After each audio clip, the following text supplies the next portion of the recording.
ہاتھ میں انگوٹھی کے نگینے کی جگہ گولی پہننے والی دنیا کی پہلی خاتون ہائی جیکر، جس نے جہاز ہائی جیک کرنے کے لیے 6 بار پلاسٹک سرجری کروائی۔ دنیا کے مشکل ترین کاموں میں سے ایک کام ہے ہائی جیکنگ، جس میں کسی بھی ملک کا طیارہ اغوا کرنا اور اس کے ذریعے اپنے مطالبات منوانا۔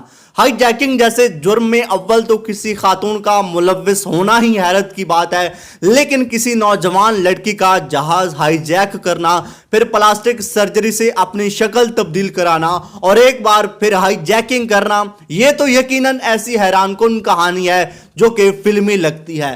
لیکن دنیا میں یہ واحد مثال فلسطینی لیلا خالد کی ہے، جس نے ایک بار نہیں 2 بار جہاز ہائی جیک کیا۔ لیلا خالد نے بچپن میں ہی فلسطین کی آزادی کی تحریک میں شمولیت اختیار کی اور پھر وہ دیکھتے ہی دیکھتے ایک متحرک کارکن بن کر کے سامنے آئی۔ لیلا خالد اور ان کے ساتھیوں نے 1968 اور 1971 کے درمیانی عرصے میں 4 جہاز اغوا کیے۔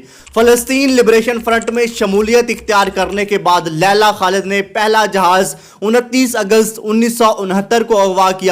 یہ بوئنگ 707 جہاز تھا۔ یہ جہاز اٹلی سے اسرائیل کے دارالحکومت تل ابیب جا رہا تھا۔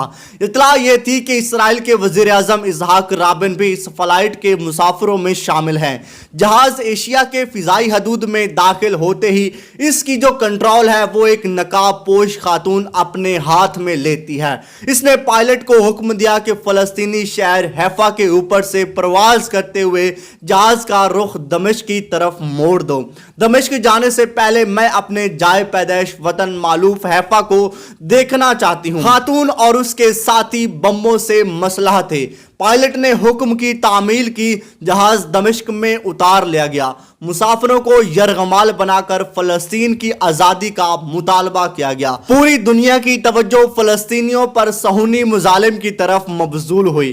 مذاکرات کے بعد اسرائیلی جیلوں میں فلسطینی قیدیوں کو رہائی اور ہائی جیکروں کی باحفاظت واپسی کی شرائط پر تمام یرغمالیوں کو رہا کر دیا گیا۔ دنیا بھر کے ٹیلی ویژن چینلوں اور اخبارات نے اس کے انٹرویو اتنے نشر کیے کہ وہ دیکھتے ہی دیکھتے عالم اسلام کی آنکھوں کا تارا بن گئی۔ ان کی تصویروں کو اتنی شہرت ملی جو اس سے پہلے کسی مسلمان خاتون کو نہیں ملی تھی۔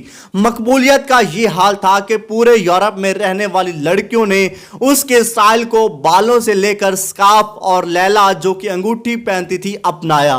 اس کے ہاتھ میں ایک انگوٹھی ہوا کرتی تھی جس میں کوئی پتھر نہیں، گولی جڑی ہوئی ہوتی تھی۔ پہلی ہائی جیکنگ کے بعد اس نے اوپر تلے 6 بار پلاسٹک سرجری کروائی اور اپنی صورت مکمل طور پر تبدیل کر لی۔ اگلے ہی سال 6 ستمبر 1970 کو اس نے اپنے ایک ساتھی کے ساتھ مل کر ایمسٹرڈیم سے نیو یارک جانے والی پرواز کو ہائی جیک کرنے کی کوشش کی، لیکن یہ کوشش کامیاب نہ ہو سکی۔ اس طیارے کو برطانیہ کے ایک ایئرپورٹ پر اتار لیا گیا۔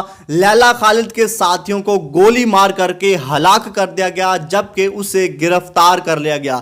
1 مہینہ بھی نہیں گزرا تھا کہ فلسطینی جانبازوں نے ایک اور طیارہ اغوا کیا، مسافروں کو یرغمال بنایا۔ مذاکرات کی میز پر لیلا خالد کی رہائی کا مطالبہ کیا گیا اور یوں لیلا خالد کو قید سے رہائی مل گئی تھی۔ امید ہے کہ آپ کو یہ ویڈیو پسند آئی ہوگی۔ اگر ویڈیو پسند آئی ہے تو چینل کو سبسکرائب ضرور کریے گا۔ ملتے ہیں کسی اور ویڈیو میں۔